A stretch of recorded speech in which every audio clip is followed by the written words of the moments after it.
రోజు వస్తుంది. మనవళ్ళు మనవరాళ్ళు, బిడ్డలు బిడ్డ కొడుకులు, కొడుకు బిడ్డలు కొడుకు కొడుకులు అందరూ ఈరోజు వాళ్ళు ఎందుకు ఏడుస్తారు, దేనికి ఏడుస్తారంటే ఏ పండుగ వచ్చినా తను దాచుకున్న పైసలు మనవరాలు వస్తే మనవరాలకు చాటుగా ఇస్తాం. ఇంకా ఏదైనా పండుగ పబ్బమ్మని వచ్చినప్పుడు ఆ మనవరాలు ఒకవేళ కళ్ళ ముందు ఎదుగుతుంటే ఆ మనవరాలను చూసి మురిసిపోతుంది. ఈ రోజు నుండి మన బిడ్డ ఒక్క బిడ్డ మంగమ్మ తల్లిదండ్రి ఉన్నప్పుడు ఏ బిడ్డకైనా హక్కు ఉంటుంది.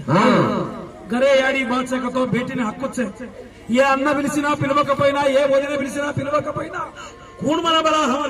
హమర్ యాడిచ్చే హమర్ బాచే హక్కుచ్చే అని బిడ్డ ధైర్యంగా వస్తుంది. ఈ రోజు నుండి నలుగురు అన్నదమ్ములలో ఒక అన్న చనిపోయింది. ఈ రోజు నుండి ఆడబిడ్డకి ఏముంటదయ్యా, మా అల్లుడికి ఏముంటది, ఆడబిడ్డకి ఏముంటది, బామర్ది ఎప్పుడు పిలుస్తాడో, అన్న ఎప్పుడు పిలుస్తాడో, వదిన ఎప్పుడు పిలుస్తాడో చూడాల్సిందే తప్ప సొంతంగా ఇంటికి వచ్చే ధైర్యం ఏ బిడ్డకు ఉండదు.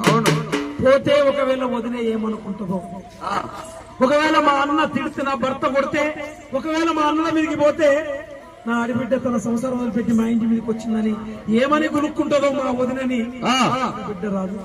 కానీ తనకి ఏ కష్టం వచ్చినా, ఏ బాధలు వచ్చినా కన్న తల్లిని తలుచుకొని సేను కాడ, శెలక కాడ ఆ చెట్టును పుట్టను యాది చేసుకొని యాడి అంటూ ఒక్కతే ఆడబిడ్డ తోడబుట్టిన అక్క లేదు, తోడబుట్టిన చెల్లి లేదు. ఏ కష్టం వచ్చినా, ఏ బాధలు వచ్చినా అక్కతో చెప్పుకుందాం.